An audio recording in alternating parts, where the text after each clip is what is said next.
Welcome back to the Celtics Nation Rise podcast. I'm your host, Griffin Aldrich. Alongside me, Seamus Zarlingo over on the left. Down there on the bottom left, we have David Caires.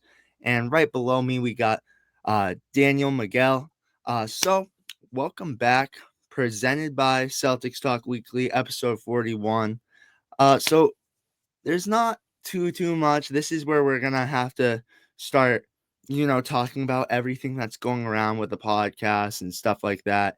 And before we creep up into the draft, we're gonna have a fan series. So if you're a Celtic super fan, hit us up in the DMs over on Instagram. You can hit up any of us and they'll reach out to me and I'll hit you back. So if you guys want to come on for an episode and join us and tell your Celtics fandom, we'd love to have you on. But the main talk today is Cooper Flagg, I think. You see it down there, and I heard a couple rumors about Cooper Flagg. We pulled up. I'm gonna wait to pull up the quote because you guys saw it the Brad Stevens thing. If you guys watch that, but Cooper Flagg and the Boston Celtics, they had a talk. So you get several meetings with players, I found out, and the Boston Celtics chose to have one of theirs with Cooper Flagg. Now, this doesn't have to mean that you're gonna pursue Cooper Flagg because a lot of the guys you can't even have workouts with, but it makes me interested. As Brad Stevens says, there won't be fireworks, but he could see fireworks happening. But as far as Cooper Flagg, he says, as far as us and moving up to those levels in the draft, that I would guess is probably not on the table. So this is the only answer he gave us for Cooper Flagg. And he says for the Boston Celtics, it's not on the table, but he could see other teams doing big trades in order to make big fireworks like this happen. So my thing is like, could it mean that the Celtics really are, but he's not allowed to say anything? Because we know from the Brad Stevens press conference that it was just like very, very, very strategic. He was very strategic with it. He wasn't saying a lot. And I don't know, maybe there could be something up his sleeve that we don't know about Cooper Flagg or with the future of Cooper Flagg. And it's very likely that he was talking to Cooper Flagg and this could just be for the future because we all have to remember everyone's going to be a free agent at least in some point in their career. So Cooper Flagg grew up in Maine, not too far from where I grew up in Maine. And you look at that and you're like, all right, he's naturally a Boston Celtics fan, and he is. So that's probably why he accepted the interview. And yeah, but Seamus, what are your initial thoughts from that? Well, looking at the Cooper Flag conversation and the Celtics, right? I think it is such a pipe dream to talk about Cooper Flag as a Celtics fan right now, unless the unless the Dallas Mavericks are interested in picks 32 and 28. That would be nice. That'd be great. But otherwise, the Celtics are probably going to be waiting 10, 11, 12 years to actually pursue Cooper Flag. And initially the time frame is 4, 5, 6, 7 years, usually 7 or 8 years. I mean, really look at it probably 9 years because you have that multi-year rookie deal leading into the rookie extension. So that's probably what, 8, 9 years of Cooper Flag with probably the Dallas Mavericks. You say probably because you see cases like Luca play out. He gets traded or he moves on before the end of his rookie deal or his rookie max extension rather. But I this draft coming up, Cooper Flag is going number one to the Dallas Mavericks, and there's not much that could really sway the Mavericks off that pick. And right now, the Celtics, I mean, when it comes to draft workouts and interviewing players, every team is going to talk to everybody. And what's a bit confusing about this time of year is like everything is I shouldn't say it's confusing because I understand it's the NBA offseason when your team or teams period aren't on court. Players fans, I should say, from front office executives, players talking to each other, players talking to teams, fans speculate different things, media, they speculate different things just based on the connections and the stories. And it's a little funny because people believe, oh, just because two sources are talking, oh, this has a possibility, or this has legs. But in reality, teams are trying to mine information from everywhere. Everywhere. I mean, during a head coaching search, a team will ultimately interview multiple candidates within a head coaching search for the simple fact of mining information from other squads across the NBA. They want to know, oh, how do other organizations, other head coaching staffs work around the NBA? And that opens up a lot of opportunities for guys to get interviewed by a team and not necessarily have a chance for the job, but just for the team to bring that assistant coach in, or bring that coach in for information. You know, you're either mining information from the assistant head coach that maybe isn't quite ready for the head coaching job yet, but later on down the line, he might be available for a position within head coaching. But then secondarily to that, you're trying to mine information out of them when it comes to other organizations. That's going to be the same with players, and not so much with the draft combine and the just the draft in general. It not so much you're mining information from other teams, but in the draft, you're mining information from each and every player, because Brad Stevens mentioned at his press conference. I mean, the draft combine and this just pre-draft process in general, the workouts. This is going to be the only time in which the Celtics get to talk to some of these players who will eventually be players the Celtics want in the future, 4, 5 years down the line, when they're on their rookie deals, when these players are on the end of their rookie deals. So it's just one of those things that before the draft, you're just going to hear a lot of. I don't want to. I don't want to call it. I don't.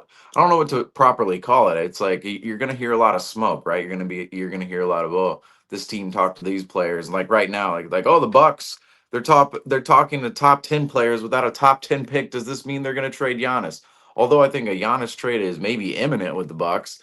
The Bucks talking to top 10 players is not a surprise to me, because with or without a Giannis trade, the Bucks should be talking to top 10 players. I mean, we've seen years where the Celtics don't have a top 10 pick and they're talking to top 10 players, and people are losing their minds over it. But ultimately, it's like this is the only time to actually talk to these players who you might desire later on down the line. And plus, you never know when a move or an opportunity is there for any team to go out and grab a player, because you never know. There could be an opportunity for the Celtics in this draft.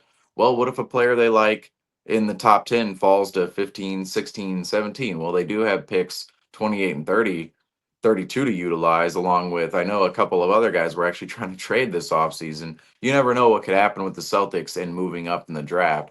And so you kind of want to mine during the pre-draft process, you kind of want to mine information from pretty well everywhere you can, whether it's the top 10, whether it's guys you think are going to be in the 30s, the second round, anywhere in the draft, because you just want to have a well-rounded base of information. So in terms of Cooper Flagg, the Celtics, and what the Celtics are doing during the pre-draft process, I mean, to me, it's a very normal routine, and a lot of what we hear, it's like it's a lot of smoke, not a lot of fire when it comes to any top 10 player in the Celtics. It's certainly nice to see the Celtics talking to those players, being a competent organization, but you know, I'm not going to get on the train of like, oh, the Celtics are going to go trade up for this player, or this is going to happen later on down the line, because we're talking, I mean, again, we're talking theoretical, like, oh, Jason Tatum and Jalen Brown, they're 37 years old. It's like, oh, 38 years old. It's like, we have no idea what's going to, I mean, there could be 4 more championships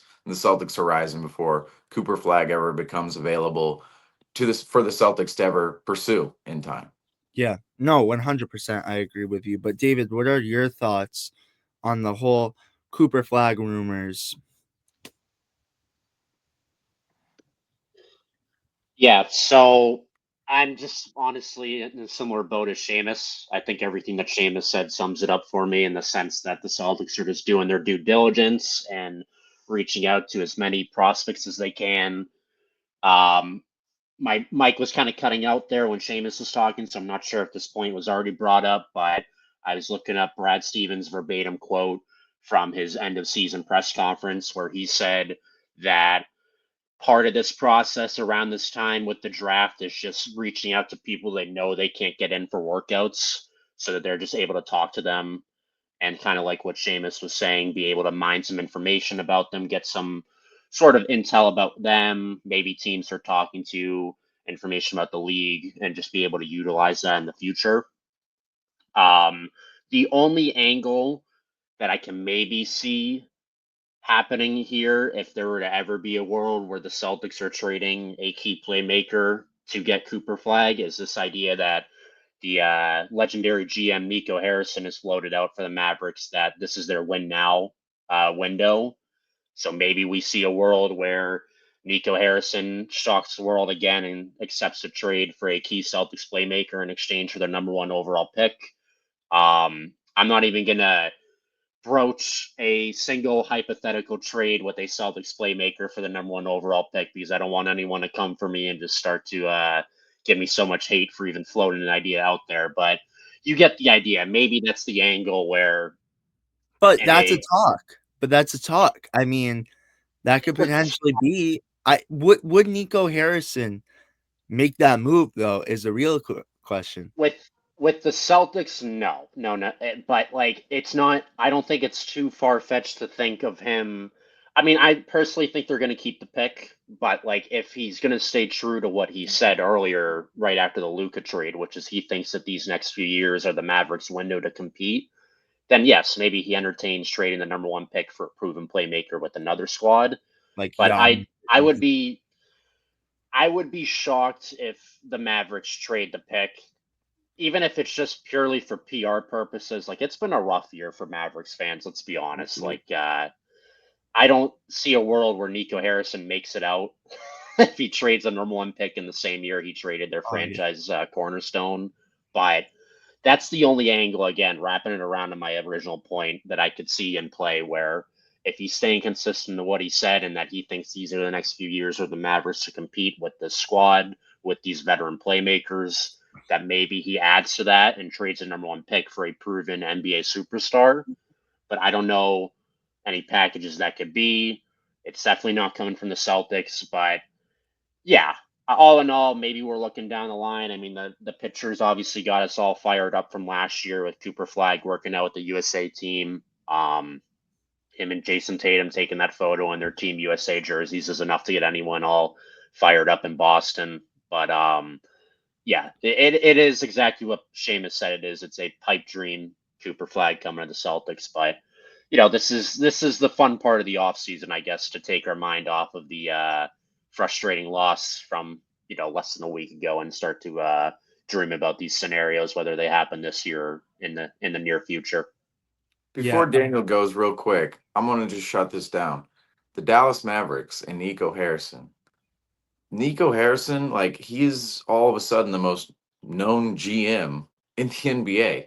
Like, people, like, this is Nico Harrison has officially achieved casual status, right? Where casual NBA fans just throw around his name and it's Nico, Nico, Nico. He's on a first name basis with the NBA community. Nico, Nico. Everybody knows who Nico is. Straight up. It's like, you don't even need Harrison on the end. If Nico Harrison was given a life raft by be given the number one overall pick in the draft lottery. If he trades this number one overall pick, I mean, it would be the most infamous, like outside of like the Luka Doncic trade is very infamous already and very associated with Nico Harrison. Nico Harrison would all of a sudden walk into yet another infamous Dallas Mavericks trade, and there is just no way. Like the way in which the fan base treated Nico Harrison and the NBA community treated Nico Harrison near the end of the season, and just forget Nico Harrison, the Dallas Mavericks organization in general. Everybody looked at the Dallas Mavericks as completely incompetent near the end of the year, even with the roster they had. I mean, you look at the roster, they do have some pieces on their roster for next year. Nico Harrison and the Mavericks were looked at as completely incompetent last season. If they went into this offseason and traded the number one overall pick, like, you have a bunch of fans in Dallas wearing 77 jerseys still to this day, 2 games. Well, I shouldn't say Yeah. right now because it's the offseason, but up until the end of the season, 77 jerseys all over the place. Could you imagine, like, Jason Tatum? That's where the impact of Jason Tatum is going to be felt next year. Is there's still going to be a lot of 0 jerseys in that building. There's still Everyone. going to be a lot of people who would love to see Jason Tatum, and he's just going to be gone for a year because of an Achilles tear. But imagine if Jason Tatum were to be shipped away, right? Or Nikola Jokic from Denver shipped away, Giannis from Milwaukee, which is certainly possible, shipped away. It's like, under those circumstances, the fan base, like, there are people who come to watch the Celtics, come to watch the Nuggets, come to watch the Bucks, come to watch the Mavericks simply for one player. Like, I was talking last Like night, Shea. I'm going, You, who are people right now, like the St. Louis Cardinals, right? They're having attendance issues. It's like, who on the Cardinals is making people actually come to games though? It's like, oh, broken Contreras, down maybe? Nolan Arenado. Like, outside of him, it's like, great. Our best players are Victor Scott and Mason Wynn. It's like, nobody in the city knows who these players are. Still very good young players. Nolan Gorman. It's like Brendan Donovan. Very good young players, we know from a baseball community standpoint, but not guys that are drawing fans into the ballpark. The Cardinals don't have an A-lister superstar. Some people come to the ballpark, come to the court simply for that superstar appeal. They want to see guys like Anthony Edwards and Shea Gilgeous-Alexander. They want to see guys like Tatum and Giannis and Jokic and Brunson and all those characters in the NBA and those stars in the NBA. The fact the Mavericks traded away their star at such a, I mean, it was such a rambunctious moment. Like, you have your 25-year-old going on 26-year-old superstar who just made the NBA Finals last year. They trade him away. Like, the percentage of their fan base and merchandise sales in which they lost from that trade. Nico Harrison financially cannot trade away the number one overall pick. It's just not, in my mind, it's not even a viable thing you would look at. Like, if you even consider contending next year, it's like one of your best additions in the offseason. It's not going to be trading the number one overall pick for more role player help or more, the only star help. It's like Cooper Flagg is that guy. He can come in and actually make an impact at 18. And then yes, eventually later on down the line, when he's 24, 25, 26, it's like, forget Kyrie and AD. Kyrie and AD, the future with the Dallas Mavericks under that situation, it's like they shortened their timeline with Kyrie and AD. Me and Franco were talking about it earlier this season. It's like, why did, like, the Mavericks, they significantly shortened their timeline going from a 25, 26-year-old superstar to a 31 and 32-year-old superstar.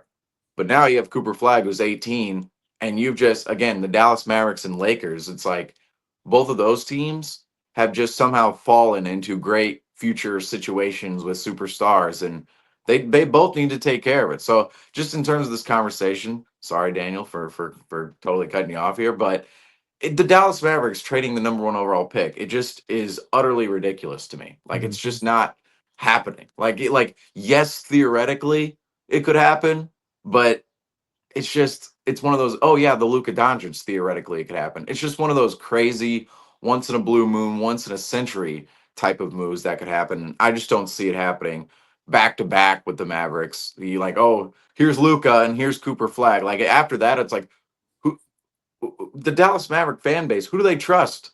How are they still existing if you get rid of Luka Doncic and Cooper Flagg and you end up with Kyrie with a torn ACL and Anthony Davis who's never healthy and the rest of the roster who's solid but without star players, they're just another roster in the Western Conference. So this idea that Cooper Flagg is going to be playing in another jersey but a Dallas Mavericks jersey anytime soon, it's simply not going to happen.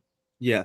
But Daniel, what are your thoughts about all the Cooper Flagg rumors and with the Boston Celtics? What are your thoughts? Yeah, I agree with Seamus and obviously David. We both said the same thing. I think as a Celtics fan, we're allowed to dream, especially after the season we just had. But I think overall, Nick Harrison has made some dumb decisions, some questionable decisions in his past. But if he does anything else other than draft Cooper Flagg and keep him in the franchise for at least the next 10 years, he's probably out of a job if he does not do that. And seeing as he's already gotten so much criticism and so much hate from Dallas fans and NBA fans in general, I think he's gonna go with the safer option and just draft Cooper Flagg, keep him in the franchise for as long as he can, get his trust back from the Dallas fans, from the Mavs fans, and just build it on that and see how it goes from there. I the thing I agree with the most is what Seamus said. I don't think we'll see Cooper Flagg in another NBA jersey for the next 5 to 10 years, just because, like I said, Harrison is already under so much scrutiny from not only from the fans but also probably from his higher ups, like the owner of the team and whatnot. So the safe option again is just to go with Coop and just keep him on the team as long as possible. Um, with the Celtics, I think obviously there's a connection there. If he sometime leaves the Mavs, I think we're the next in line, unless we already have a good team by the time he's ready to leave the Mavs. If we already have a good, competitive enough team where we're in a situation where we don't really need Cooper Flag, I see him going elsewhere. But I think other than that, I think Brad Stevens, if he stays the GM of the Celtics for the future, then we could see Cooper Flag in a Celtics jersey. In the, I wouldn't say near future, but in the future. So we're looking at about 10 years from now. But I'm someone who would love to have him. I was a fan of him, obviously, in college, as a lot of people were, and he's a great player. I'll give him that. He's a fantastic player who could give us what we need right now, but it's not going to happen. The question just becomes, um, when he's ready to leave the Mavs, will we still need him? Will we still need a player like him? Obviously, there's no telling what Cooper Flag is going to look like 10 years from now.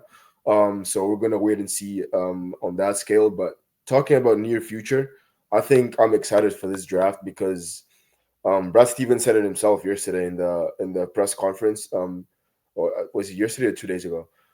Sometime this week, earlier this week, he said it himself that he's waiting to get closer to the draft to start analyzing some of these potential trades and some of these trade rumors and see how it goes from there.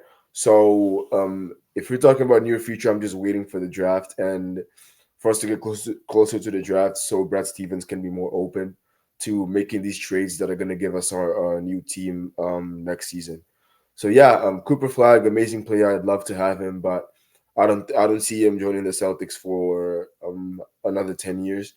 And when he's ready to leave, if we still need him, if we still needs a player like him for one of those five roster spots, starting spots, then I'll gladly take him. Yeah, no, I agree with what you just said, Daniel. I feel like the Boston Celtics are next in line if Cooper Flag, is a free agent down his like career or whatever. But I don't see them making any fireworks, as Brad Stevens called it, to in order to get Cooper Flag nowadays. But that brings me into my next topic. Could we potentially see, obviously we'll wait till what picks we are going to get. Obviously we know what picks they are going to be, but we're going to wait till the pick talking when we do our draft podcast with hopefully Coach AJ joins us back, and we're going to have a fun time with that. But we might not be with Cooper Flag, but is this an option? Seamus, will you please say his name for me? AJ DeBansa. Yeah, all right, perfect. So AJ, that's what I'm saying. AJ DeBansa, right? Did I get it right there? I think so. So, I gotta say him because this is a name I look at, and you hear how the Mavericks got their number one pick. The Mavericks got their number one pick because they didn't tank, and you look at this. If it's just, and I'm gonna pull myself back up because if it's just a bridge year for the Boston Celtics next year, could this name again be available for the Boston Celtics, because we've talked about what can happen all this offseason. We've talked about all of that. I mean, I think it's possible. And you look, how much can the Celtics build now? Do they get that pick? Like, where are they in contention for that pick? It's definitely a conversation to be had. But what are your guys' thoughts with the Boston Celtics? What do the Celtics do this offseason? What trades do we make? Where do you stand from? Because obviously Brad Steven wasn't talking about a lot, but I'm going to go through with you guys and I'm going to ask you if we make, I'm just going to, we'll start off this offseason. It's offseason. Seamus, if you had to make one trade as a GM, what are you doing for the Celtics for the 25-26 NBA season? What trade are you doing? You could only make one trade. Who would it be? It's tough. Well, I'm not gonna say who we're gonna trade for because I don't like to get into conversations about we should do this trade and this is why we should do it, because then you get to a point where either nothing happens or another trade goes down and it's like, why did I talk about, like, I see people, the team that keeps coming up in trade conversations with the Celtics, like, oh, the Lakers. Oh, trade I agree. Porzingis to the Lakers for Hachimura or Reeves, and I'm sitting there going, okay, we can talk about those names, but at the same time, it's like, let's not base the entire conversation around Rui Hachimura or Jared Vanderbilt or Austin Reeves, because like, oh, those are three random players that might not be available for Kristaps Porzingis. Like the Lakers might not want to do, like, that's what's confusing about the Kristaps Lakers. I guess you could call it not rumors but conversations, right? It's Kristaps and Luka, both Eastern European guys, one from Slovenia, one from Latvia. With the Dallas Mavericks, they didn't really seem to like each other. It's like, oh, like the NBA fan base thought, oh, these two European guys, Eastern European guys, they've played against each other over in Europe. Yeah, I'm sure they'll work fine together. It's like, oh wait, no, their personalities actually clashed in Dallas. So from that standpoint, the Lakers building a future for Luka, they tried to go young at the deadline with Mark Williams. They knee jerked that decision. They were going, oh, Mark Williams, we're just going to throw a random future first and Dalton Connect, which is basically 2 first-round picks, out to the Hornets for Mark Williams, who's a younger center. So the Lakers, number one, could be looking for a bit younger of a center aside from Kristaps Porzingis, or compared to Kristaps Porzingis. And then secondly, you just have the prospect of Luka and Kristaps working together. That didn't work in Dallas. I don't know why it would work in Los Angeles. And that's just from a relationship standpoint.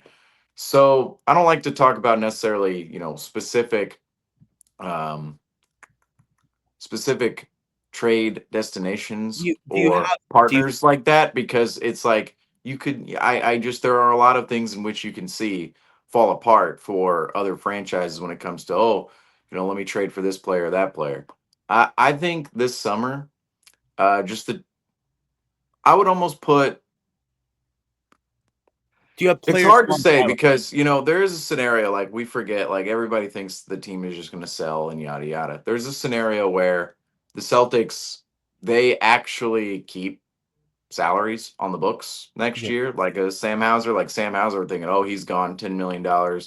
His deal doesn't line up necessarily with what his value is on court. But there is a world where the Celtics look at Sam Hauser and go, "Oh, he's a little bit of an affordable player." It's possible they look at Kristaps Porzingis and go, "Okay, he's an expiring, so even if we didn't deal him away, we could get him for a cheaper deal next year, quite possibly, potentially, when his $30 million deal runs out." So you could see the Celtics look at those players and that $40 million next year and go, instead of moving off of it to shed salary, maybe they kick it over and maybe they actually, it works out better for the Celtics from a financial standpoint later on down the line. But that may include spending this season just a little tad more than what we thought the Celtics were going to spend. I'm not saying they spend hellaciously in the luxury tax, but at the same time, if they pay a little bit of a tax bill, instead of not paying a tax bill whatsoever, I think that's on the table for next season. Even though people think it's going to be a lost cause of a season. I think it's still possible the Celtics pay a little bit in luxury tax costs next year and fees. So that kind of leads me to, I mean, the three players that you look at for this offseason, I mean, I've gone over it already, is Drew Holiday, Kristaps Porzingis, and Sam Hauser. I Seamus. would say out of those three players, Drew Holiday has the most concerning future money that you probably want to look to move off of. At the same time, he has the most value out of all three of those players. So it's going to be hard to move him knowing the future money is there. Past age 35, there's just a lot of guaranteed money there with Drew Holiday, who's already seemingly regressed this season. I don't see how a future of Drew Holiday, like if your teams are looking at Drew Holiday in the future, they're going, well, it's already regressed in 24, 25. Moving ahead, he's making more money than what he's making right now, and we don't expect him to be any better. If anything, we expect him to be worse than what he was this past season. So it's hard. It's going to be hard to move Holiday, but I think that's probably the most concerning future deal you have on the books. But at the same time, he's also a valuable player. So that's where the argument comes in of maybe the Celtics deal away Kristaps and Hauser and keep Holiday. Maybe they deal away Holiday and keep Hauser and Kristaps. Maybe they deal away all three. I think those are the three names primarily we're looking at, but I don't think it's going to be that easy for the Celtics to move any of these names because I don't think any of them really live up to the number of their contract. All of their contract numbers are up here, all of their value is down here. Now the discrepancy varies between Hauser Holiday and I'm like, well, my Horford, Hauser, Holiday, and Porzingis. So those three players right there, I think one of them definitely gone, if not all three of them. I mean, that's just my general take right there. I wouldn't go out and say there's a specific trade the Celtics need to make because Porzingis, if you get rid of Porzingis, well, you need a big man because Cornette and Horford, they're free agents. You could sign them back, but that's just not enough. And you could say, well, maybe not enough is good enough for next season without Jason Tatum. Al Horford, he'll be 38 going on 39. Cornette, maybe he's a little bit more viable of a rotation player next year, considering this season he was a more viable rotation player than he was last season, and maybe that upticks even more to him becoming. I mean, we saw in the playoffs, he outplayed Porzingis to the point where he replaced Porzingis in the starting lineup by Game 6 of the Eastern Conference semifinals. So it's certainly possible the Celtics pay a little bit of money for Cornette and make him a starter or a bigger rotation piece next year in the big man core. But at the same time, if you're trading away Kristaps Porzingis, you're going to have to not necessarily receive a big man in return, but you're going to have to make a secondary action to pursue a big man if you're the Celtics, because what you have is just not enough if you trade away Kristaps Porzingis. And it's funny because we talked about the Celtics big man core, the five big man, Tillman, Cada, Horford, Cornette, and Porzingis.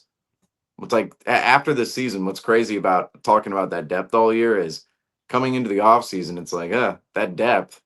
It's not, it's like that. It's like fake depth now. It's like, okay, Tillman, he's a zero asset right now. He played 7 minutes per game last season. Cada, he's still a young guy. I mean, he's what, 25 years old, but at the same time, he's still I mean, he was in the summer league last year. He's treated as a developing player at this point in time. Still a very raw player. So those two on the back end, you're not using seriously in playoff minutes.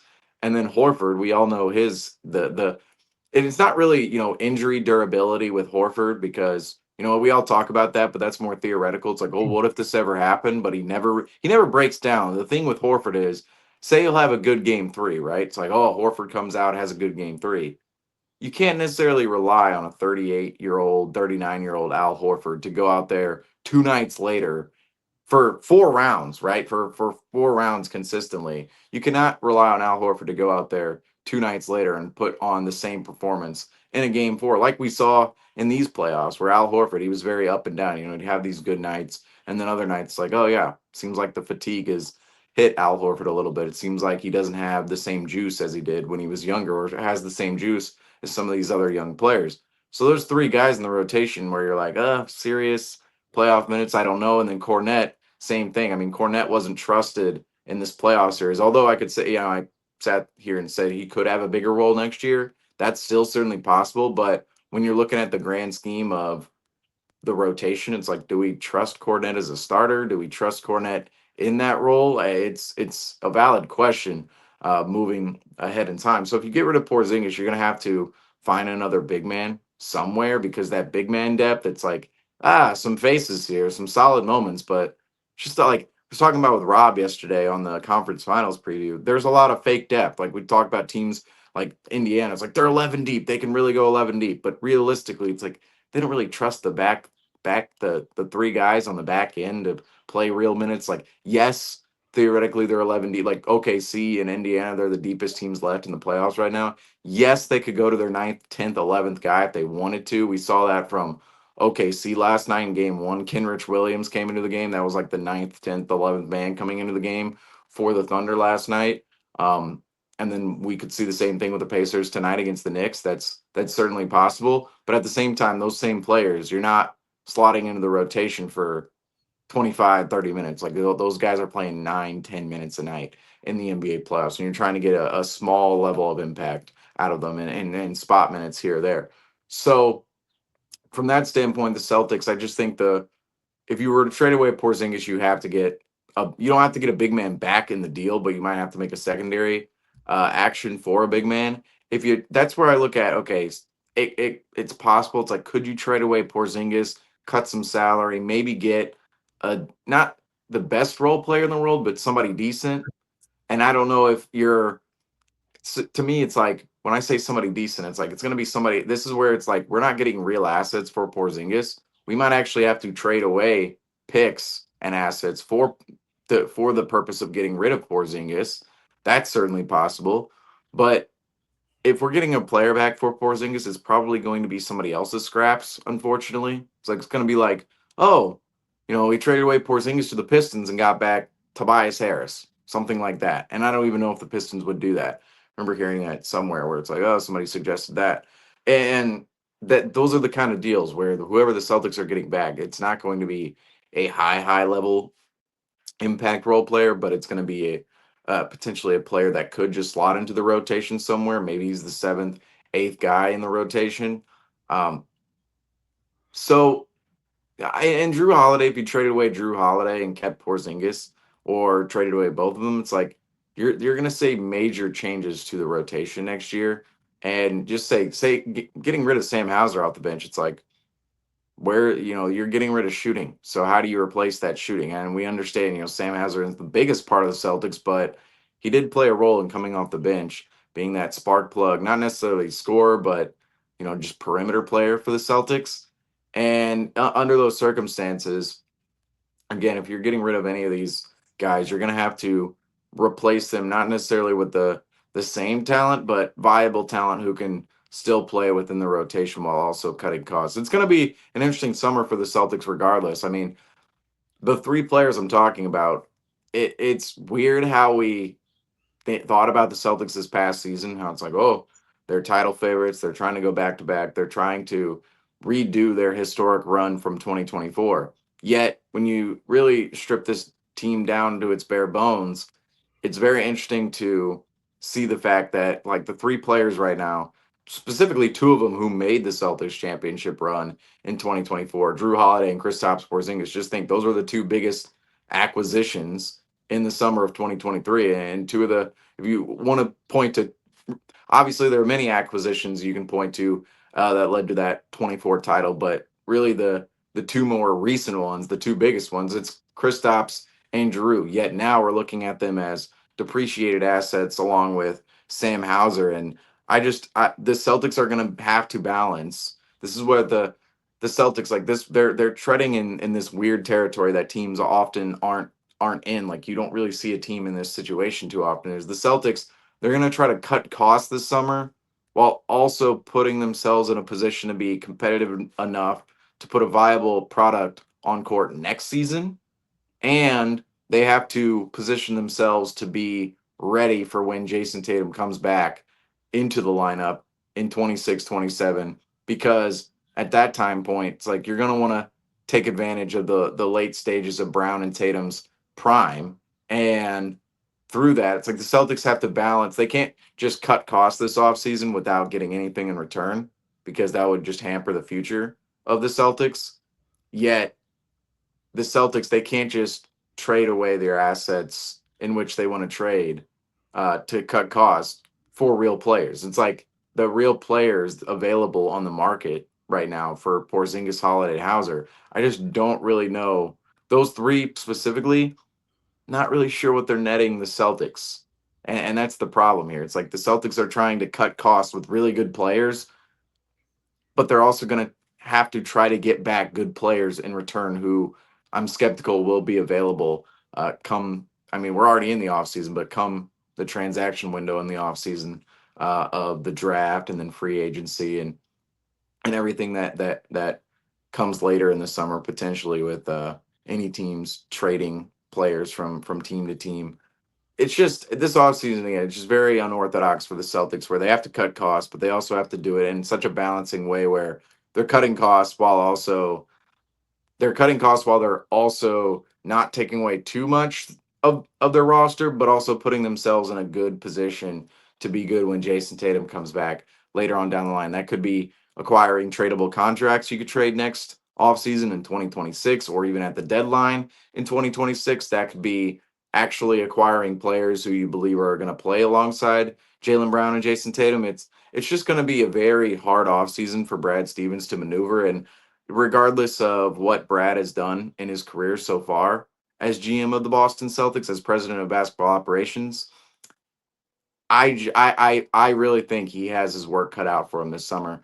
And for as good of a narrative as Brad Stevens owns right now with the fan base, like, oh, look at Brad, he's basically following in the footsteps of Danny Ainge, if not doing a better job. These are the off seasons where Brad's persona and reputation will be tested within the Celtics fan base, because there might not be the most interesting moves to be made this offseason. And there might be a lot of taking one step back to take two steps forward type of moves this offseason. And it's just going to be interesting to see how the fan base reacts to those type of moves and some of the maneuvers that might happen this summer. And it's not, obviously, with NBA teams, it's never guaranteed that teams are going to make the right moves. So from Brad's perspective, it's like tough situation. That's going to be we're in the environment right now. It's a tough situation. We're in the environment of potentially disappointing fans with good moves, but we're also in the situation, the Celtics and Brad Stevens, they're in the situation of this could go terribly wrong this offseason with some of the moves in which they make or try to make, just from the sheer standpoint of maybe you have ownership coming in, new ownership saying, we have to cut salary and we don't care what type of deals we have to make. And then all of a sudden, Drew and Kristaps, they're gone for next to nothing. And then the Celtics are left in the future with just kind of a depreciating pile of assets next to Brown and Tatum. That's when the narrative around Brad Stevens will be tested. But I'll say these moments need to happen in NBA history. I remember 2021, Toucher and Rich, Danny Ainge every week on Toucher and Rich. It was about, oh, what is he doing at the deadline? What does he do? And he would do the phone interview every single week. And just the answers from Danny Ainge was like, uh-oh, we're not spending, we're trading away guys, we're not acquiring anybody real at the deadline. And those moves wound up leading to the 24 title. It's like everybody hated those moves in 2021 of standing pat, moving sideways, and not going after things in the moment. Yet those moves, those patient moves, led to the 2024 title later on down the line. The Celtics didn't need to knee jerk anything in 2021. They weren't competitive that year. And obviously it led to the Celtics striking when they had the chance to actually compete. And it led to a title 3 years later. So we've had these moments in NBA history, or Celtics history rather, before, where the GM, whoever it is, obviously Danny Ainge, Brad Stevens for this century essentially, those two guys, it's possible the Celtics take a step back here next year, and people aren't going to like the transactions. People aren't going to like the moves whatsoever. People are going to be mad at the Celtics organization and Brad Stevens for the moves that were made, but they might be the necessary moves based on where the Celtics are trying to go in the future. But if you were to talk about one trade that I were to make this summer, I just it's quite easily for me, it's Porzingis it's Holiday, it's Hauser. It's one of those three, if not two, if not all three of those guys. And who they're getting traded for, again, the conversation is so up in the air when it comes to who's actually going to be available for those guys. Because again, their contracts are up here, their values down here, and you could say each and every one of them. I mean, Porzingis and Holiday specifically this season, they were regression moments in their games. And then Hauser, I mean, you could even say that with Hauser as well. All three had seasons where you're thinking, this isn't. It's not like they're pointing in the right direction. It's not like they're going to give you like. It's not as if next season you're looking at a better outlook with Porzingis, Holiday, and Hauser than what you had this season. You might have a little bit better of a season out of Hauser next year. Potentially, he's younger, but specifically the other two, Porzingis and Holiday, it's like I don't know.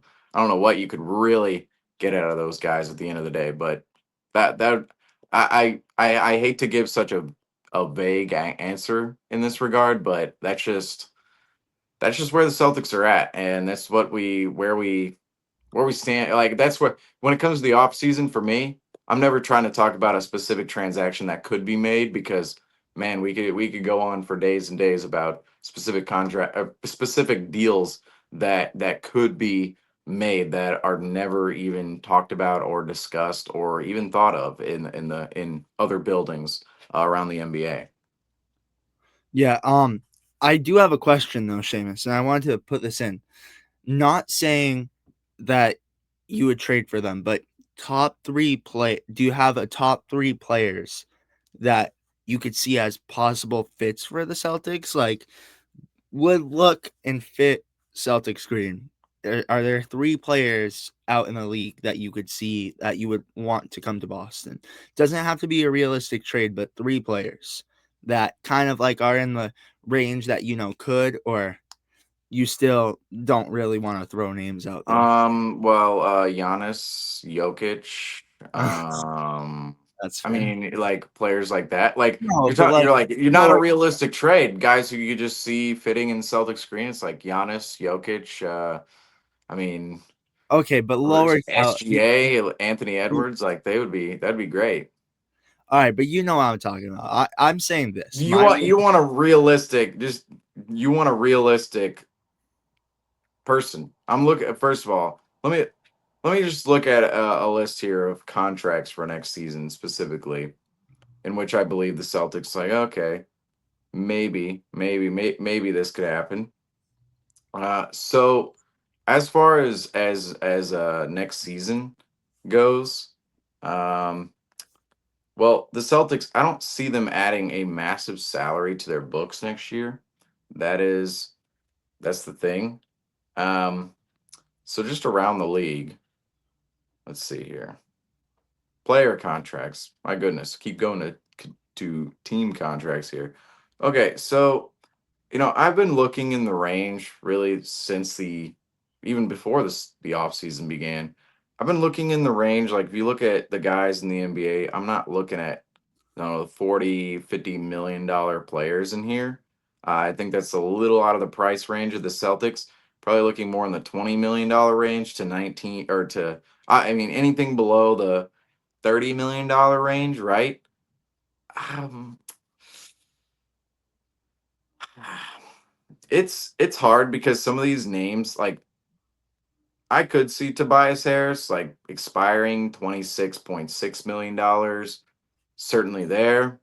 John Collins, $26.5 million expiring. Mm, One more name.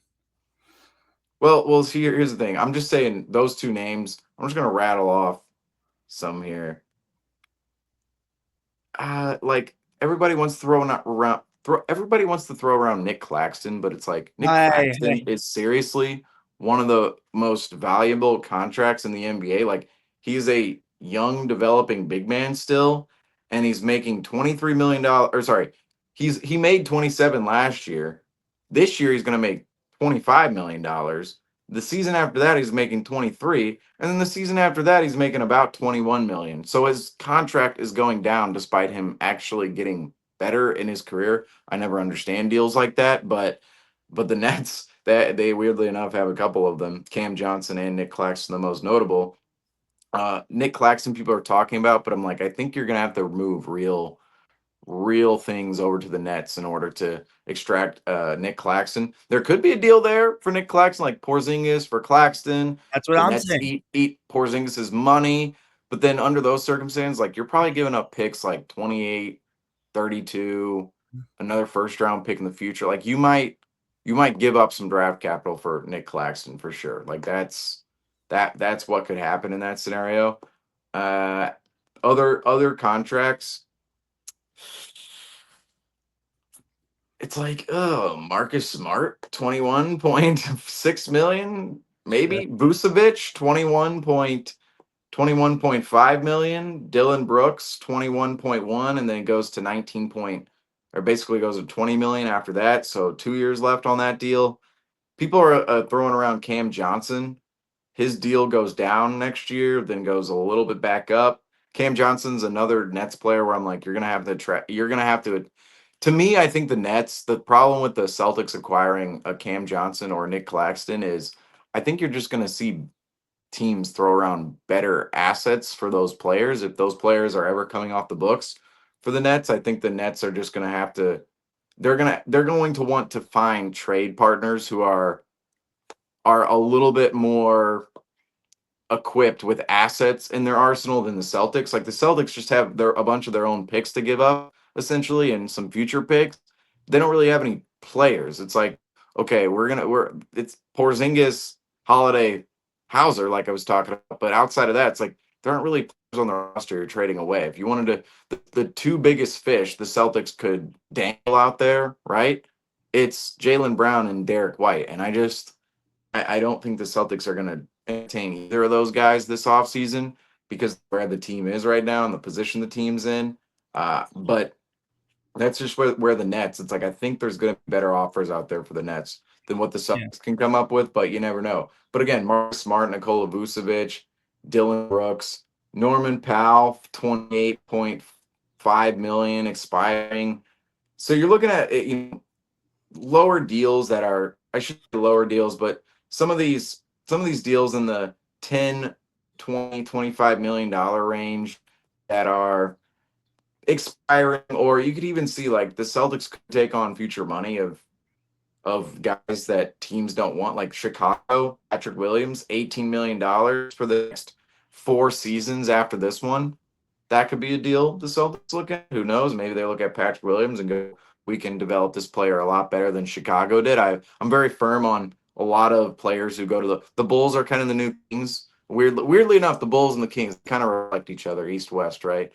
Some moves that have been made, but the Bulls are kind of the new Kings of, if a player goes to the Chicago Bulls, oh, good luck with him developing because they haven't been the best at developing their young players over the years. I have some faith in Buzelis, but we'll see. Patrick Williams, maybe another name. I don't like the name of Yusuf Nurkic at all, but that could be another one. Colin Sexton, Harrison Barnes. I like the Jakob Pertl possibilities. I've been bringing that up this week, going Pertl maybe if Toronto wants to move off Pertl. I'm one of the he's one of the more underrated bigs in the NBA defensively, especially just the metric. I mean, he's almost a not quite Rudy Gobert, but he's that level of rim protector, very elite rim protector that people just don't know about because he's been in Toronto and San Antonio, and people don't talk about he hasn't been on a notable playoff team in years. So name like that, maybe Malik Monk. I know Franco's big on that name. People are talking about Rui Hachimura. Zach Collins, just $18 million of expiring money. That is, wow, 16 and 18 million for Zach Collins' ability. Pretty good payday the last 2 years for Zach Collins. He's a name, but to me, it's like if you're trading for Zach Collins, you're basically just trading for a worse Porzingis who can't shoot as well for less money. So it's like I don't really. That's kind of a cost cutting move right there. Grayson Allen, Keldon Johnson, maybe a pipe dream in that regard. Kevin Herter expiring. Ew. Klay Thompson maybe from the Mavericks. Who knows? Bogdanovich. Max Strus. You start getting into players where you're like, maybe teams would talk about these guys. Avdia. I've been a big Danny Avdia fan. He kind of goes in line with the conversation of, oh, pretty good young ascending role player, but people don't really know about him because he's been with the Wizards and Blazers, and just people don't watch those teams. Jordan Clarkson, PJ Washington, Obi Toppin, maybe Corey Kispert, those players, right? Grant Williams. How about a Bobby Portis, Kelly Olynyk, Robert Williams, maybe Rashawn Holmes. Rashawn Holmes, and I don't know. Another guy where it's like, I don't know how he got this payday, 13 million next year, which is insane for Rashawn Holmes. Like next year, I'm like, how did Rashawn Holmes get $13.3 million next year? That's insane. Kobe White. He's probably looking for a pretty big extension though. So I'd say he's off the table. Brandon Clark. I mean, there's a lot of names that you could theoretically. I mean, this is getting into lower salaries here. So some of these players, like the value of their contract kind of turns, like, some of the names like, these aren't the greatest of names compared to some of the ones I was rattling off to begin with, but some of these are lower salaries, which could hold some significance to their value. Mo Wagner, Isaac Okoro. Yeah, I mean, there are guys, like, you look at it, there are certainly guys out there. I know I gave way more than three, but Jonas Valanciunas was another one people were talking about. When I say people, it's like Franco was talking about Jonas Valanciunas, and Royce O'Neal, maybe, who knows. I think this You though, start getting into younger players here. Now this isn't a younger player, but Kyle Anderson, Pat Connaughton, Buddy Hield. But some of these deals, like, that's where I'm starting to get in the range of, like, if you're hearing any names right now, they're starting to get into the 8, 9, 10, 11 million dollar range. And some of those names, it's like, I wouldn't mind paying 10, 11 million dollars for this guy. That's where I look at another team where it's like, okay, they could move on from this player, but their contract is of value elsewhere. It's just, yeah, the names, you go down the list and it's like, man, it's hard to think of a team wanting to be in the Porzingis or Holiday business or even Hauser business right now.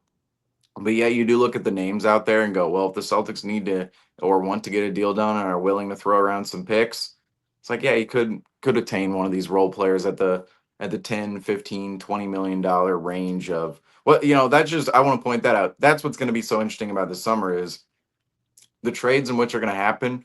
The Celtics, they're trading away big money. So we're talking about, the Celtics, when, the deadline conversation has been so dead the last 2 years where we're going, we're moving a 2 million, like, we're moving Lamar Stevens for Xavier Tillman, and we're moving Delano Banton for Jaden Springer. And then this season, trying to think here, we didn't even make a trade. We stood pat at the deadline and then signed Torrey Craig. Well, this offseason, like, real money is going to be moved for the Celtics for real money.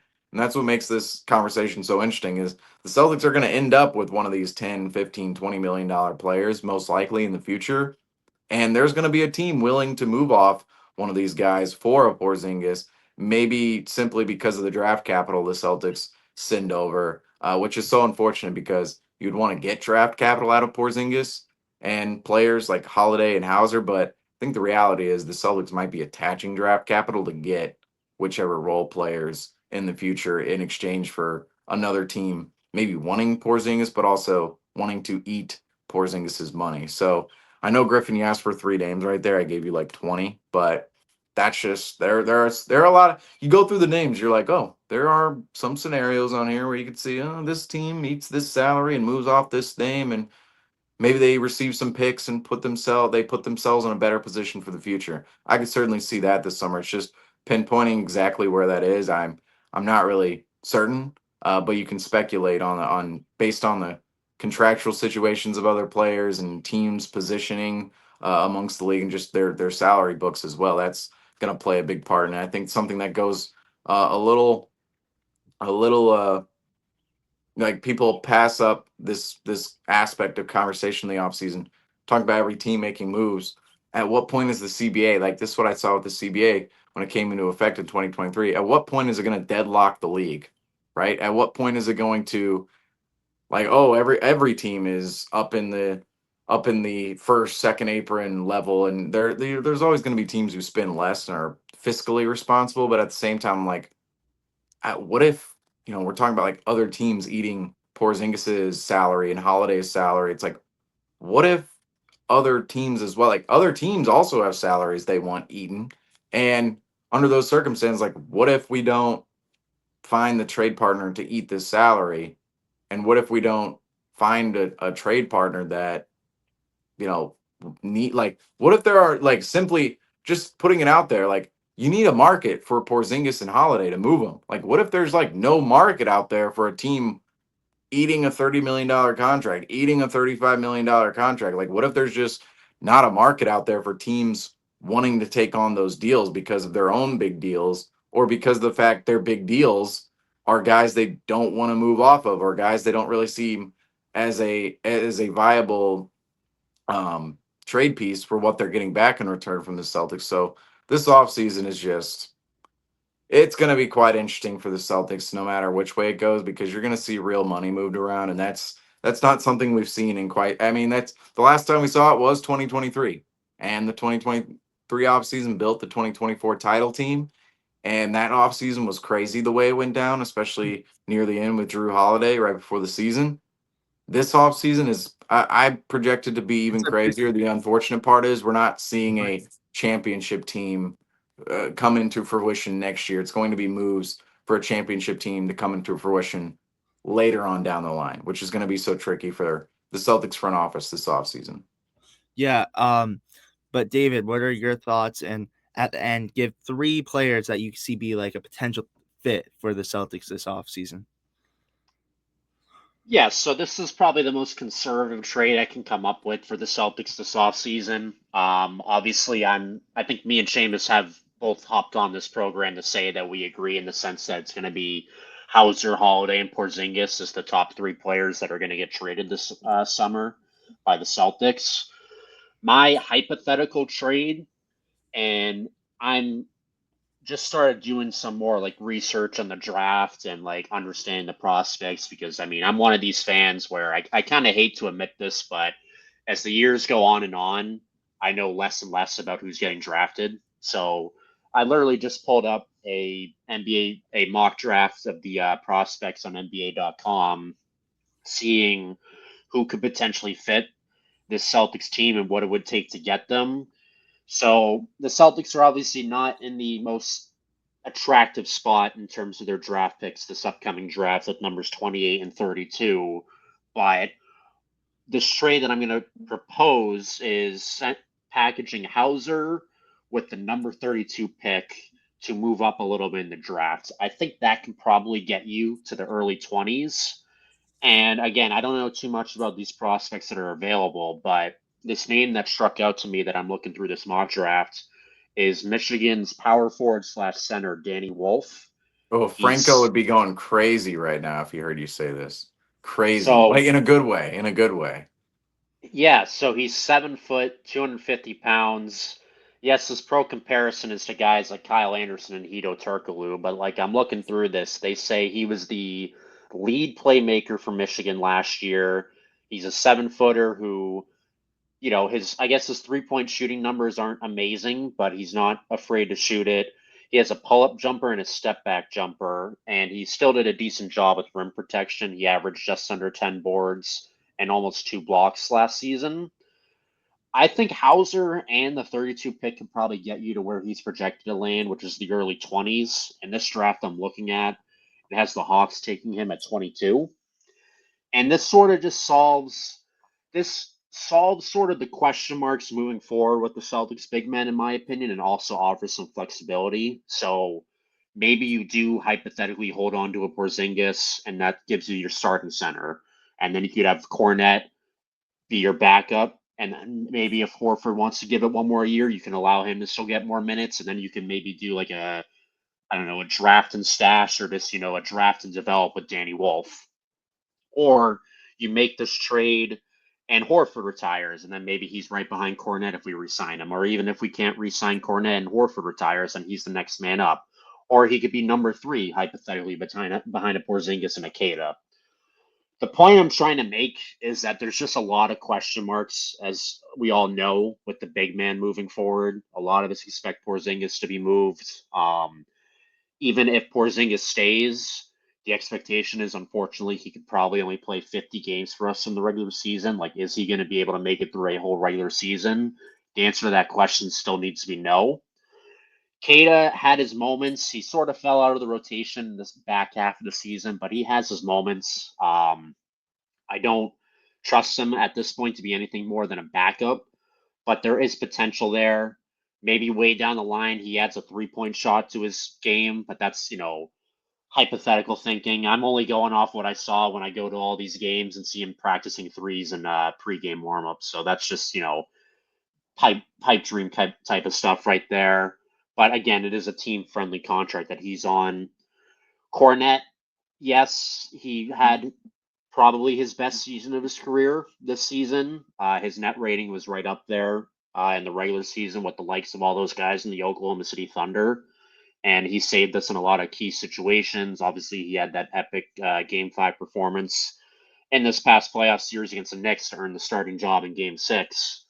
But does he chase the bag somewhere else and sort of leverage this career year he had to get a big payday somewhere else? Or B, do we pay up for him and have him be our starting center moving forward? A lot of question marks again with the big men here in the Celtics, but drafting this Danny Wolf guy, I think just offers flexibility and offers opportunity for the future. And you can get rid of a guy like Sam Hauser, which again, this isn't necessarily a moving the needle move, but it's getting 10 million off the books and getting a rookie contract on the books and being able to afford to develop him for a year or two. So that would probably be the move I make. Sort of, again, not a sexy move, but it's just a move to sort of free up the logjam with the wings, because I'm sort of in that boat as well, where if we move Sam Hauser, it's not the end of the world, because, I mean, could Baylor Shireman crash out next year or have somewhat of what we call a sophomore slump? Absolutely. Was I impressed with what he showed us this year? Also, yes, especially in that back half. Yeah. But if you don't get what you expect out of Baylor Shireman off the bench or whatever role he's in, you have another guy in Drew Peterson, where the two of them, I think, could absolutely equal any production you think you could get out of Sam Hauser. So that, I think, would clear up a logjam with our wings, free up some salary, and then get us a playmaker that could help reinvent the Celtics offense, or potentially just complement the Celtics offense and defense heading into the future. As for 3 players I'd want to see on the team moving forward, I look at a couple guys on the Pacers, to be honest. I'll throw out 2 names. One of these is probably not realistic at all, but the other one maybe. Andrew Nembhard and TJ McConnell. I mean, I obviously know Nemhard's a key part of what the Pacers are doing right now. I think he's in their starting lineup, and I was really impressed with what he was doing last season, torching the Celtics in that East-West game in that Eastern Conference Finals. And I know he just got a payday last summer, but I think that he would just be a great sort of Celtics replacement, whether it be in the starting lineup or if we elevate Pritchard, maybe have him come off the bench. And then a TJ McConnell. I mean, that's just going off what I just said, elevating Peyton Pritchard and having TJ McConnell play that Peyton Pritchard 6-man role off the bench. If we could get a Drew Holiday out of here, as brutal as that may sound, you're cutting down a 30 million salary to an 11 million salary. So cutting 20 million off the books and getting another scrappy player like TJ McConnell, who also excels in the East-West game. And then I'll throw out the third one that Seamus said. It's if you watch the Celtics broadcast, you'll know what I'm about to say about Brian Scalabrini's favorite non-Celtic, Jakob Poeltl. Just a more defensive-minded center. And the last couple of years when Porzingis would match up against Poeltl, Poeltl would cook him in those Raptors Celtics games. And it's not, out of the realm. It's not crazy to say that maybe we should consider going more defensive at that 5 spot at some point in the future and sacrifice some of that stretching ability offensively, because we got cooked by Mitchell Robinson in this series. It seems like that's just been our kryptonite for years with the Celtics, is having that guy that can grab that rebound. And it's especially in these high pressure moments, it seems like we're, going in a heart attacks with just being able to grab late game rebounds. So Jakob Poeltl will be that guy that could be that true rim protector. He's a double-double machine, plays good defense, good enough offense. So if I had to say, it's crazy to say that two of my three players that I want the Celtics to maybe acquire are guards, given that we have a luxury of guards. But I would like to see any of those three in Celtics green at some point in the future. I think they would fit the system well.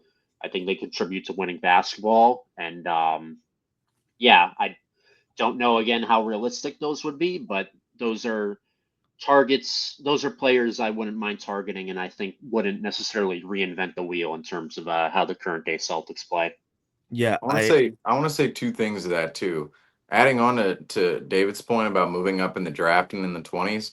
Saw the Celtics, they didn't move up in 2019, but the 22nd overall pick, Grant Williams in 2020 or sorry, 2019. And obviously that paid dividends in 2022 more than any other year in that playoff run. But Grant Williams, also looking at his history with the Celtics, he was impactful as a rookie. People forget, because of his sophomore slump and then his rejuvenation the next year in his third year with the Celtics, and then eventually, the conference finals in 2023 and then letting him go. And, he was paid by the Mavericks. Outside of, well, looking back before that history, it's like Grant Williams made a name for himself as a rookie on a Boston Celtics club that made the conference finals unexpectedly in the bubble. And come playoff time, maybe it was not so unexpectedly, but during the season, or at least before the season, it was thought of, oh, the Celtics are going to think in 2019, the Celtics were supposed to win the championship. It's like, oh, they were up there with the Golden State Warriors in terms of the championship odds at the beginning of the season. We all know that season went awry. The Celtics were the 4th seed that year. And then the next year, Kyrie Irving leaves, Al Horford leaves, Aaron Baines, he's out the door, Marcus Morris, he's gone, Terry Rozier, he's gone. All these guys are gone from the Celtics roster. And that next season, they still make the conference finals in 2020. They make it farther than where they made it in 2019. And part of that run was the Celtics maneuvering in the 2019 offseason, specifically in the draft and in free agency as well, obviously with Kemba Walker, but in the draft to put themselves in a competitive position for 2020, despite knowing, okay, 2019, we had championship aspirations. 2020, we're taking a step back, but we're still going to be competitive developing Brown and Tatum. And part of that was selecting Grant Williams at pick number 22, who was great for the Celtics in his first year as a rookie. Obviously, we know the sophomore slump happened after that, but he was great as a rookie. That could be the same that 2019 offseason, although a little more like different circumstances in 2019 than we see now for sure.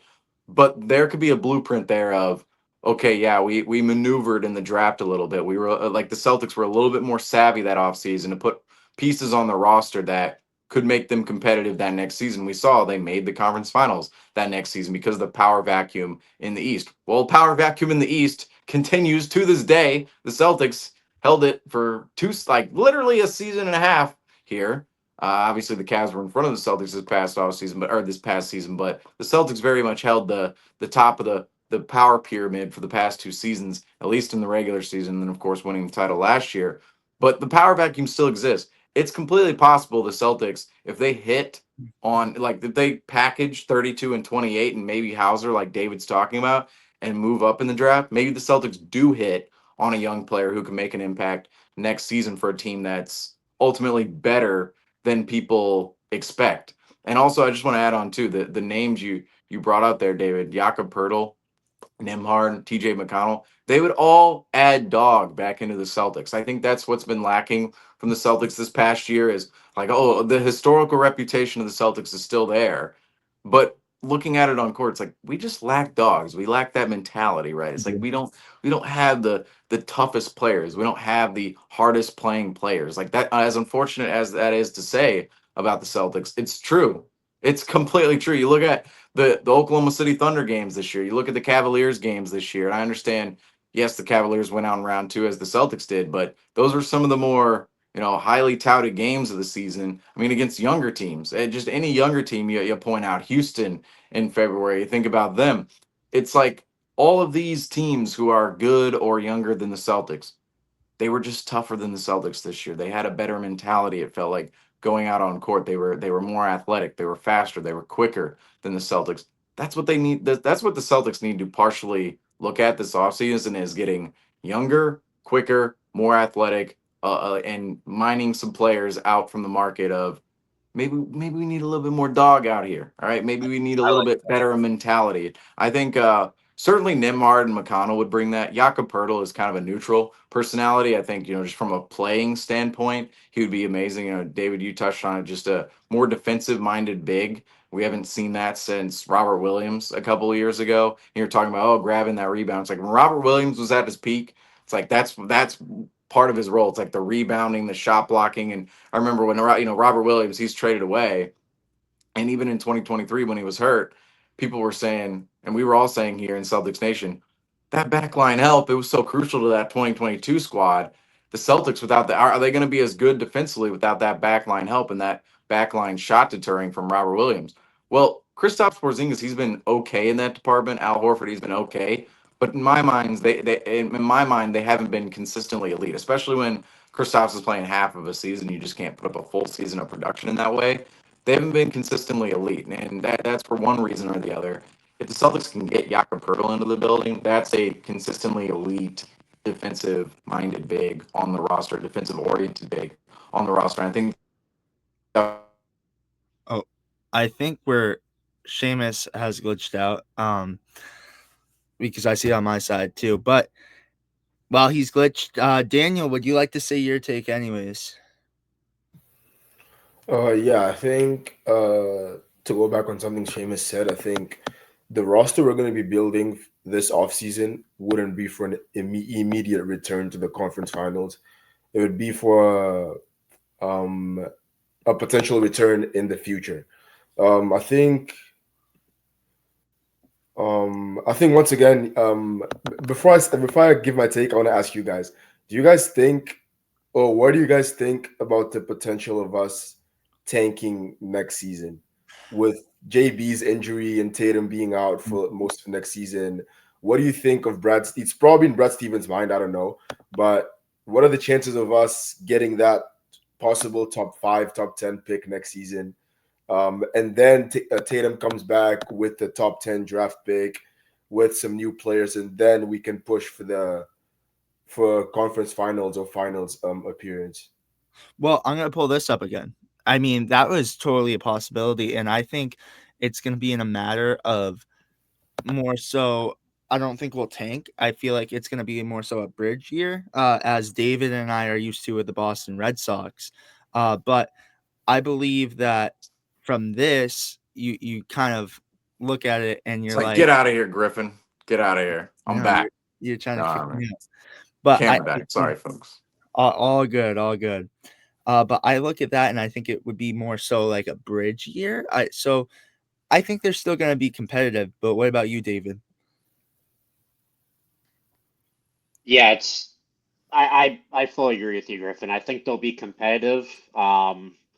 It'll be interesting to see the news that comes out with Jaylen Brown that we're expecting in the next week or so on if he's going to need surgery or not. I think a lot of it depends on that. But if we choose, I've seen some theories out there that they're going to start that Jaylen Brown may miss part of the season and that they're going to treat Al Horford like he was treated in Oklahoma City, where they're just going to basically load manage him. He's going to come back, and that they're going to punt with him as well, in the sense that they're going to let him rest a ton this year and then give it one last final hurrah in 2026, 2027.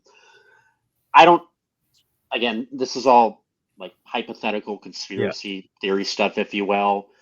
I personally also don't see a world where the Celtics are not competitive next year. I think we're looking at a team that, is probably 10, 15 wins worse without Jason Tatum, but still with Jaylen Brown. I think we're looking at a 4 or 5 seed, 48, 50 win team, hopefully. But I don't see a world, unless it's something like with the Warriors in 2019, where, you lose Durant, Klay Thompson's out for the year, and then it's like all the wheels fall off in those first 5 games where I think Curry broke his hand, where something like that, maybe catastrophic, happens to start next regular season. Then the Celtics maybe wave the white flag, but no, I think the Celtics will still be competitive next year, and we're looking at a middle of the pack sort of team in the East, in my opinion, right now. But again, this all depends on what happens this summer, and I'll definitely have a better answer for you come August, September. Yeah, but what about you, Daniel? What's your thought about that and your take on the three players and everything? Yeah, I agree. It was just a thought in my head, but I think realistically, we are still going to be a competitive team. Like David said, I think we could still be a 4 to 5, maybe even 6 seed coming into next year, and we could still make it through to the next round and find ourselves again in that second round against another team in the East. But I think without Tatum, um, even though his injury sucks, I feel like depending on what moves Brad is going to make in the offseason, we could still be a similar team, not the same team without Tatum, but could still be a similar team where there's still teams in the East that are scared of us, and we're still a potential threat in the playoffs or in the regular season. When it comes to the three players, I want to see.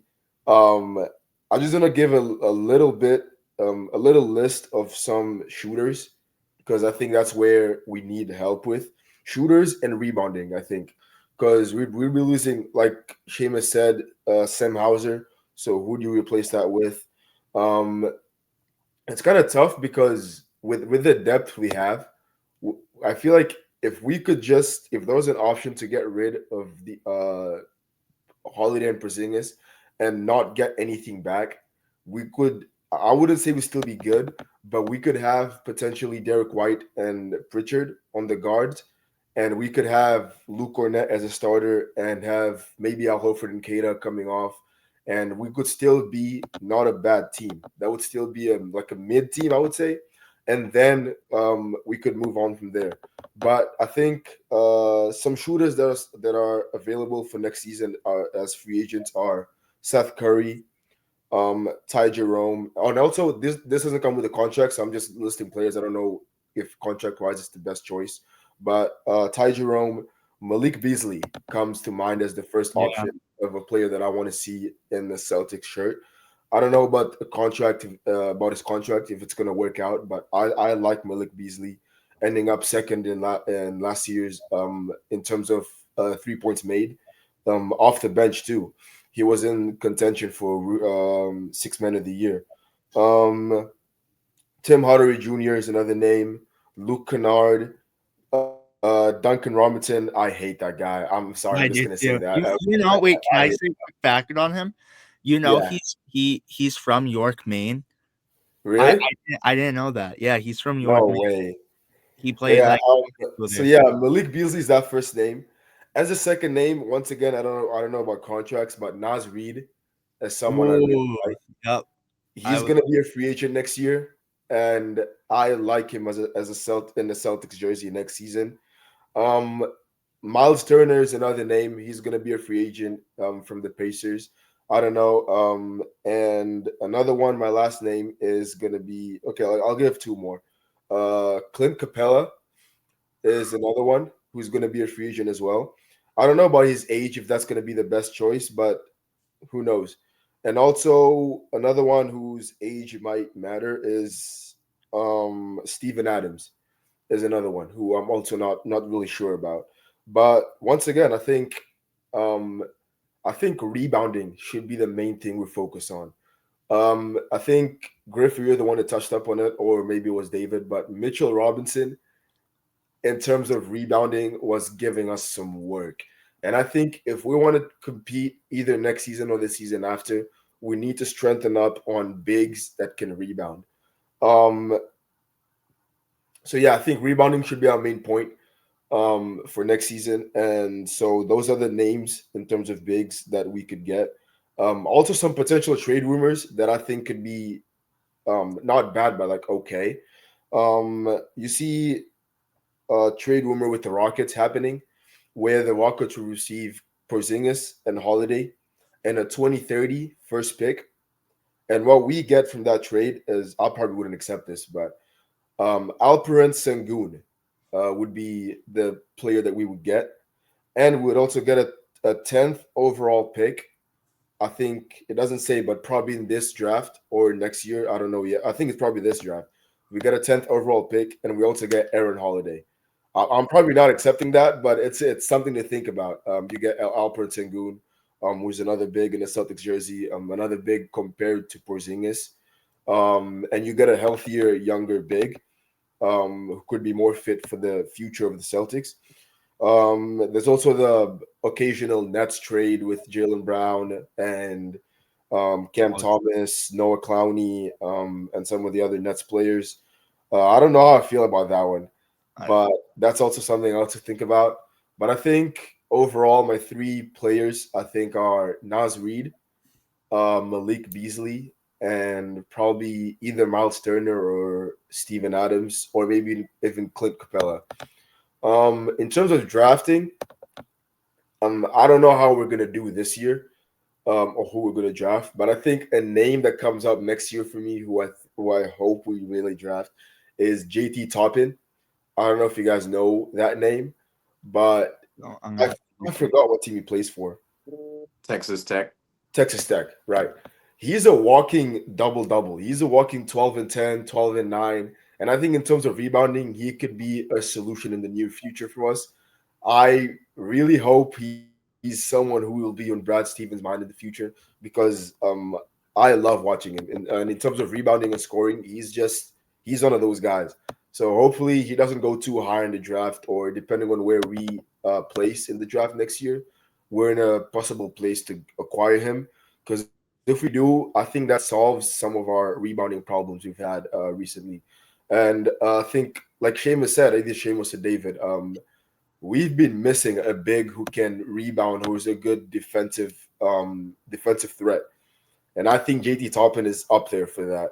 So, yeah, in terms of defensive threat this year, who we could get, I don't really see anyone whose contract is running out. But it'll be exciting to see, because I really hope we get like a new big who can maybe not facilitate defensively, but be younger, could offer more defensively in terms of rebounding. So that's what I think.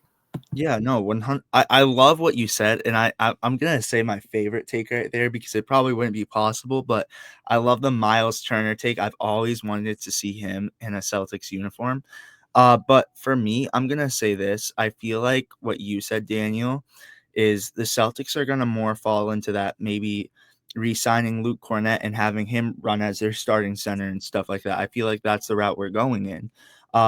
So I'm gonna, before I go into that though, I'm gonna say my top three players, and I love the names you threw around, because I would love a Naz Reid in a Celtics uniform. That's one that I would love to see. I don't think that would be on the books for the Celtics though.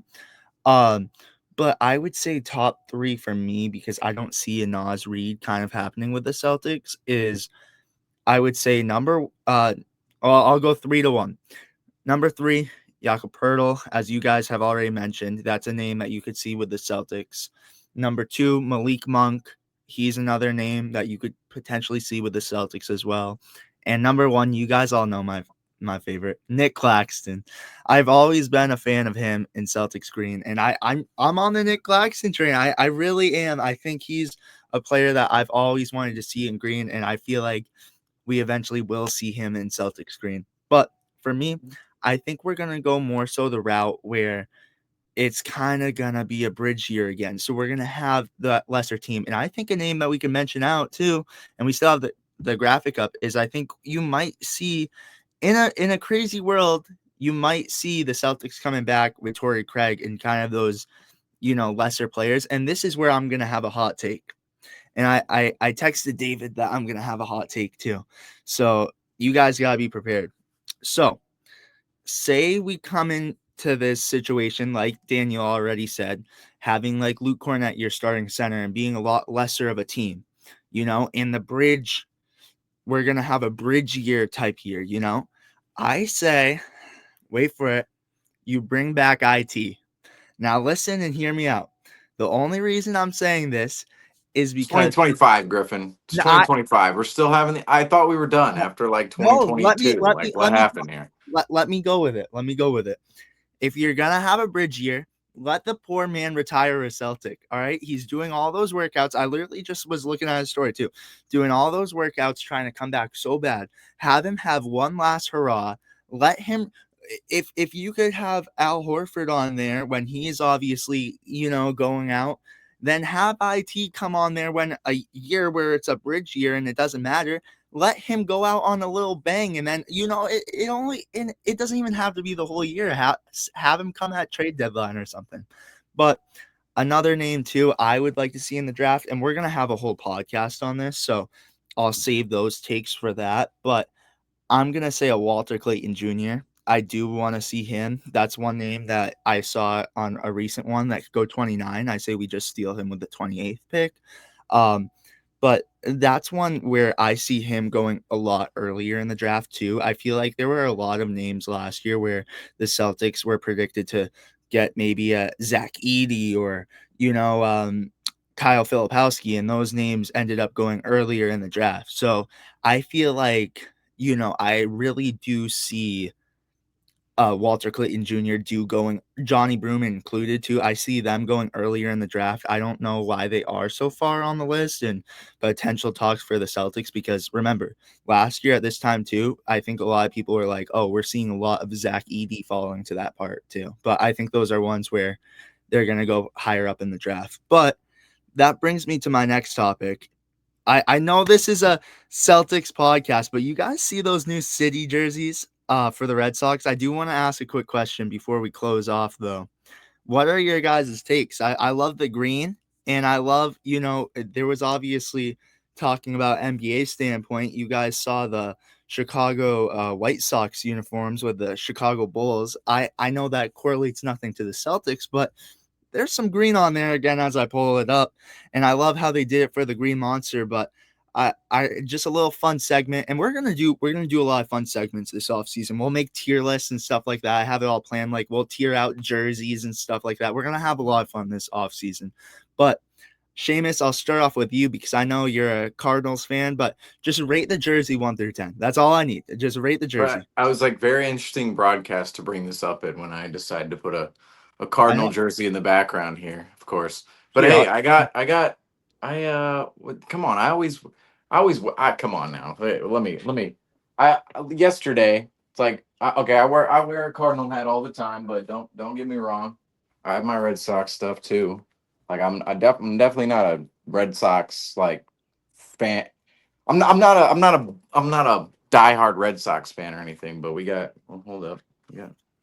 We got the Sox hats going on you here. We got the do. You vintage gotta have the hat from 2003, 2004. Then we got the recent 2024 hat. So got the Red Sox going on here. But I would say I like those city jerseys. I'm typically not a fan of jerseys that look like they're trying to imitate something. Like, for example, the Celtics banner jerseys in 2021, where the Whoa. jersey was supposed to look like the banner. It just sometimes it's not as if they're bad jerseys. It's more of like, this looks better as it's supposed to be. Like, yeah, that jersey, it's like, hey, it just looks better as a banner. That's my opinion. It's like, that design looks better as a banner than it does as a jersey. And what's funny is actually as time moves on, like I have a little bit more appreciation for those jerseys than I did in the moment. But at the same time, I look at jerseys that look like other things, right? Like say that City Connect jersey from the Red Sox, it's supposed to imitate the Green Monster. I'm kind of looking at it going, the Green Monster is already the Green Monster. If we try to put this on a jersey or try to design a uniform, like it can look a little wonky, but I'll say that uniform, I think they did a good job with it. I I think they agree. did a tremendous job with it. And I would even say the Red Sox old City Connect, I know you're wearing the old City Connect hat right Look now, in the the back though. blue. I Yeah, put the that one, yeah, in the back. Yeah, those in the in there. back. I came to like those. I mean, at first I was a little like, I don't know, but then, Boston City colors and I just felt like it was one of those uniforms where, despite it not being anywhere close to the team colors, you could easily associate it with the team and just understand, like, oh yeah, this is the City Connect. Um, so I like the Red Sox old City Connect, but I think this one is a little bit better. I I think the green is just a so little 1 better, through 10. especially knowing, Celtics are not necessarily involved, but hey, you kind of like that green monster green right there, that Kelly green. Like this isn't quite Kelly green, but in my opinion, like you associate that green with Boston. Like you're not looking at this going, oh yeah, that's Milwaukee and the Bucks, or that's another green franchise out there. It's like, oh, the Dallas Stars. Like, no, you don't really think of that. Like, you see that green, it's like, oh, Boston. It's like, oh, that vintage kind of Kelly green, Yeah. faded, tight. Like, I like that. I think it's very, when you talk about City Connect, I think any city jerseys, right? The NBA, which I'll drop this little hint. Justin and I might be doing a jersey pod later on down the line at some point. But in that, we'll talk about how the city jerseys in the NBA, they're supposed to represent the city. Some jerseys do a good job of that. Other jerseys, it's a little bit more like, oh, we took this inspiration off a museum in the city, and everybody's like, I've never seen that exhibit, heard that of that exhibit before. Why is our jersey like, we're a red team? Why are we wearing blue and green and yellow? It's like, why are we why are we all these different colors? And it's like, oh, because of this Smithsonian thing in the city. And what, you're like, wait, what? Like what? I like the jerseys that kind of represent the city in a more straight line way, and not a, you know, I appreciate art. Don't get me wrong. I appreciate the little tidbits in art where it's like, especially like you look at players' shoes, where you look at little logos or little phrases or little like, just kind of like, oh, say on one of Tatum's shoes, like he has his old street sign like in the Or little put them in flap. a Like banner. I enjoy that kind of stuff, right? But when it comes to City Connect jerseys or City Edition jerseys in the NBA or MLB, I want them to embody the city. I want them to represent the city in a certain way. I don't want them to be representing the city in a way of like, hey, look, we're wearing zebra stripes because there are zebras at the zoo. It's like I don't want to see any of that stuff. I don't want to see any of the like, oh, we're just pulling this out of a portion of the city that nobody knows about, but we're gonna put it on a jersey. So these City Connect jerseys for the Red Sox, I will say they did a good job with them, because I think they embodied like, okay, everybody when they see that green, it's like it's very associated with the Green Monster. I think that green is very associated with Boston. Like even thinking about, the old Boston Garden, like you might see some of that green around. So I love those. I love those City Connect jerseys. And if I were to give it 1 out of 10, I would say it's solid. Like this, I feel like it's a high rating. I feel like the eight two, eight I two. like Like I'm strict. Like I don't give things a 10. Like if you're a 10, you're this like you are. There's nothing better than you. Like yeah, that's what I'm saying. Like 2K, like 99, like that's what I'm saying. Like why do 99 overalls exist in 2K? It's like, to me, I'm not a 2K person. Don't get like I'm not a 2K guy, but I'll just point this out, right? Because I see people arguing about ratings out there, like all 2K ratings. Like that's always been a thing, right? LeBron James, Kevin Durant, like when they were at the peak of their powers, aren't they supposed to be 100 overalls? Like nobody's better than them. Like you can't have a player better than, like, say LeBron in 2018, like Durant in 2018 is like they're 100 overalls. Like there's nobody better. Like that's how I see a 10. It's like, how am I going to rate something a 10 when that's saying like nothing is better than that thing? yeah, Nothing is better. And it's like, how do yeah. you rate how Well, do you rate something a 10? So I'm a tough grader. I'm a tough grader. So an 8.2, I feel like that's pretty generous for these yeah. Red Sox jerseys. But what about you, David? I will say, as you guys know, I'm an intern for the Sea Dogs. So, yesterday at the Sea Dogs games, there were some people with those brand new hats, and they look good. I wasn't gonna get. I'm not really on the hat game. You guys see the hats all up there, but those are just for looks. I don't. Rocked a hat today, but I don't usually rock the hats. But I gotta get me one of those green, white Red Sox hats. But David, what about you? What's your score? Got the hats, Seamus. You got the hats. Yeah, so for me, it's interesting because when these jerseys first leaked like a month or two ago, even when the president Sam Kennedy said that these new jerseys are going to be controversial, I'm like, okay, what could he possibly be talking about? Then the leak came out, I think in early April, maybe late March, and I saw them like, I'm not gonna lie, I don't. This is pretty wild to be doing a green Red Sox jersey. I mean, I was kind of, I don't know what it is, but like with the 2021 City Connect jerseys, the one that you see hanging up behind Griffin, I love those right away for some reason. And obviously, those have become such a staple with the Red Sox that they're now part of our jersey rotation with the team. Our winning percentage is crazy in those jerseys as well. I think we win 70% of the time we wear the yellow jerseys, but for these green ones, I didn't love them at first. I thought I didn't really understand the appeal, but then it's like, oh, okay, this is Green Monster Green. The font style is literally the font style of the jerseys you see, or not the jerseys, the standings you see in the Green Monster that they put all the teams in the American League East. I get the bit there, the commitment to the bit, and then when I saw them wear them, when I saw the photos, and shout out to Chasing the Monster here, Lewis, who I do the podcast with over Yeah, there. wait, Sent David, me. can I actually interrupt? I actually just look who I'm on call with because I wanted him to give his rating. Yeah. That's Perfect David's timing. guy. Go check out Chasing the Monster. He can't join right now, but Lewis, really quick, I'm putting you on the spot. Give us a rating 1 through 10 about the new City Connect Red Sox jerseys. I'm putting you on the phone right now. Okay, I will give it a solid 8 out of 10. I'm not gonna lie. At first, I was a little weird about it, but then like when they were playing, it looked really fire. It looked really nice, and I was like, yeah, it looks fire. But I will give it a solid 8. All right, but for a lot of people, it's a little bit uncomfortable because it says Red Sox and it's like the green jersey, but it's fire. I love it, Lewis. Well, thank you. Join the show soon, but thank you for it. I appreciate it. David, continue with your take. I just had to call Lewis because I know we all know that Lewis is big on Red Sox. Go check out Chasing the Monster. We're going to be doing more work on it soon. David and Lewis have the show going over there, but I'll be joining on that soon too. Yeah, no, that was perfect timing there. But Lewis was the one who sent me a edit of the Red Sox player Cedar Rafaela wearing the green jersey, and I thought it looked absolutely incredible from that point on. And that's when I bought in. I love the font.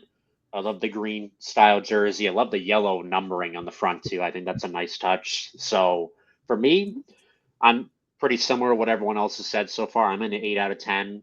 I hope they don't wear these a ton and sort of like overkill the purpose of it being a special commemorative City Connect jersey. But yeah, no, I love it so far. I love the green stripes down the white pants. So yeah, they, pun intended, but they hit it out of the park with this one. I love that one, David. Daniel, what are your ratings on this jersey? I'm not really a baseball fan, but like when I look at the jersey, I think it's nice. I think I'd give it a 7 out of 10. I like little quick rating. Yeah. I'll give my rating and then we'll close off, but I'll give it a 8.8. I really like the jerseys. I'm a big fan of them. I saw the jersey, as we call it, at Dick's yesterday. I saw that was pretty nice. I wasn't a fan of the yellow at first, but it grew on me.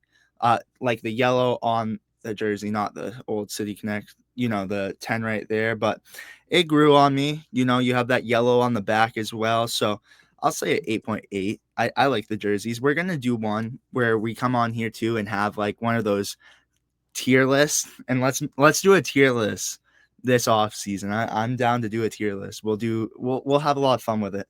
But yeah, I like them. I like the contributes to the monster, and I could see why Sam Kennedy said it was controversial because they always do jerseys that aren't red or blue or white, what the Red Sox, emphasize. So I definitely see the controversy behind it, but I think that's going to do it for episode 41.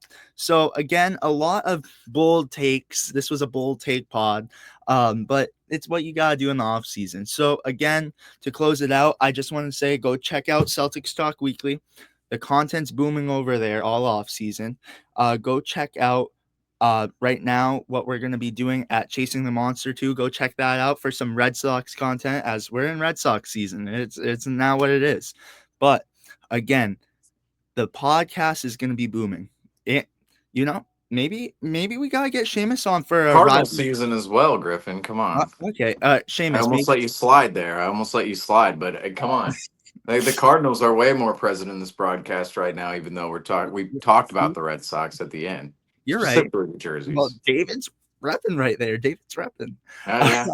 David's repping. But I do have to say, maybe we'll get. Well, Griffin, you still need to rep too. I mean, this. Like I said, once Quincy recovers, him and I are going to be being men of our bets. But I do have to say this too.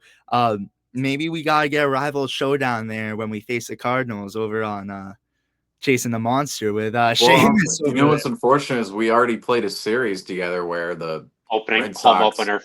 Yeah, the Red Sox completely whooped the Cardinals. So swept. Sweat. Maybe next season. Maybe the World Series. Maybe Maybe that's maybe if the okay. If the Sox and Cardinals face off in a World Series, we'll do a post game for all game 7, or not for all 7 games. I wasn't going to say we'll do the post game for game 7 when it happens, but for all 7 games of that series when it inevitably goes 7. Well, I mean the yeah. Cardinals, the it's like the 72 win Cardinals somehow sneak into the playoffs. I don't know. We'll figure it out. We have a lot of fun over here, but I do gotta say again, if you are a Celtics super fan and you guys want to join us on a podcast, so that if you know you don't want to be interviewed the whole time, you could just join us right on the show and tell why you're a Celtics fan. So just leave some comments down below, DM any of us, and we'd love to get you right on the show. But that is gonna do it with your show. Thank you guys again so much for watching. Make sure to like and subscribe and turn on post notifications because we are going to be going all off season. The content's going to be booming. So make sure to subscribe and turn on those notifications because to be notified anytime we post, because it's going to be random stuff. We have no set plans. We're going to try to keep recording on Wednesdays, but make sure to like and subscribe and keep those notifications on, and we will see you guys with the next one. Thank you guys so much for watching. We will see you guys soon. Peace, guys.